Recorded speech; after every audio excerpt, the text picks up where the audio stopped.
विपक्षी दलों के गठबंधन इंडिया ने गठन के 10 दिन से भी कम वक्त में नरेंद्र मोदी सरकार के खिलाफ अविश्वास प्रस्ताव लाने का ऐलान किया है। यह फैसला 26 पार्टियों वाले इंडिया यानी Indian national development inclusive alliance के दलों की बैठक के बाद लिया गया। इस प्रस्ताव पर शुरुआती बातचीत सोमवार को ही शुरू हो गई थी, जिसमें कांग्रेस प्रेसिडेंट मल्लिकार्जुन खड़गे ने कुछ विपक्षी दलों के नेताओं को आवाज़ दी थी। पार्टियों के द्वारा बुधवार को हस्ताक्षर एकत्र करने और गुरुवार को लोकसभा में प्रस्ताव दाखिल करने की उम्मीद है। यह एक दिलचस्प संयोग है कि आखिरी अविश्वास प्रस्ताव ठीक 5 साल पहले 2018 के मानसून सत्र में लाया गया था। उस वक्त इसकी शुरुआत तेलुगु देशम पार्टी ने की थी, जो कुछ महीने पहले ही एनडीए से बाहर हो गई थी। इंडिया गठबंधन का मुख्य उद्देश्य प्रधानमंत्री नरेंद्र मोदी से उन मुद्दों पर उनके आरोपों का जवाब मांगना है जिनसे वह बचते दिख रहे हैं, खासकर मणिपुर में चल रही हिंसा के मामले पर। इसके पीछे 2 वजह हैं। पहली, क्योंकि लोकसभा में संख्या बल विपक्ष के पक्ष में नहीं है। इंडिया के घटक दलों के पास लोकसभा में लगभग 141 सीटें हैं, वहीं एनडीए 320 से ऊपर है। अविश्वास प्रस्ताव का नतीजा पहले से समझ आ रहा है, भले ही इंडिया कुछ अन्य विपक्षी दलों से समर्थन प्राप्त करने में कामयाब हो जाए। दूसरा जोखिम जो गठबंधन उठा रहा है वह इस प्रस्ताव का गिरना है, जिसका इस्तेमाल सरकार आगे की आलोचना के लिए कर सकती है। विपक्ष के लिए तीसरी समस्या मारक क्षमता की कमी है।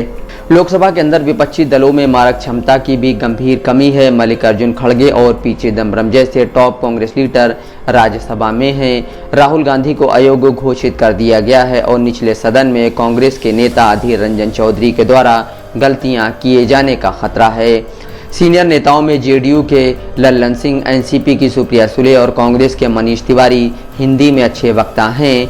बड़े विपक्षी नेताओं के बीच अच्छे वक्ताओं की कमी मोदी के दूसरे कार्यकाल के दौरान लोकसभा में एक समस्या रही है। सबसे बड़ा झटका असदुद्दीन ओवैसी जैसे नेताओं की ओर से लगा है, जिनकी पार्टी में केवल 2 सदस्य हैं, और महुआ मोइत्रा जो अपेक्षाकृत जूनियर हैं। यदि प्रस्ताव होता है तो विपक्ष को मजबूत एनडीए लाइनअप के खिलाफ खड़ा होना होगा, जिसमें प्रधानमंत्री भी शामिल हैं, जिन्हें प्रस्ताव का आखिरी उत्तर देना है। कैसरगंज से बीजेपी सांसद ब्रजभूषण शरण सिंह के सत्ता पक्ष में होने की संभावना है, इसलिए विपक्ष इस मौके का उपयोग महिला पहलवानों द्वारा उनके खिलाफ लगाए गए यौन उत्पीड़न के आरोपों को उठाने के लिए कर सकता है। एक असमान मीडिया परिदृश्य में जहां न्यूज चैनल सरकार के नजरिए को बेमेल कवरेज देते हैं, अविश्वास प्रस्ताव विपक्ष के तर्कों पर भी ध्यान केंद्रित करने के लिए एक उपयोगी मंच हो सकता है। यह नवगठित इंडिया की एकता को मजबूत करने और इसे एक सटीक उद्देश्य के साथ एकजुट गठबंधन के रूप में प्रस्तुत करने के लिए भी एक अहम है। विपक्ष मणिपुर हिंसा से ठीक से नहीं निपटने को लेकर पूर्वोत्तर में बीजेपी के सहयोगियों को कटघरे में खड़ा करने की कोशिश कर सकता है।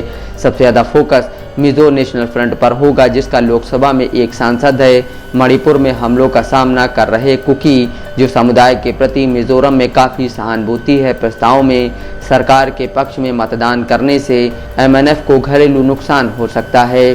यह प्रस्ताव भारत को टीआरएस और बीएसपी से सवाल पूछने में भी मदद करेगा, जो बीजेपी विरोधी वोटों पर दावा करते हैं लेकिन अहम क्षणों में अनुपस्थित भी रहते हैं।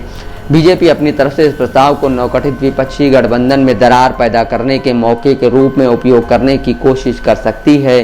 विशेष रूप से इसकी टारगेट लिस्ट में एनसीपी और शिवसेना यूटीपी के साथ साथ जनता दल यूनाइटेड के बचे सांसद भी होंगे। वह अकाली दल, तेलुगु देशम पार्टी और जनता दल सेकुलर जैसे पूर्व सहयोगियों को भी लुभाने की कोशिश कर सकती है। Bureau report, Dastak live news.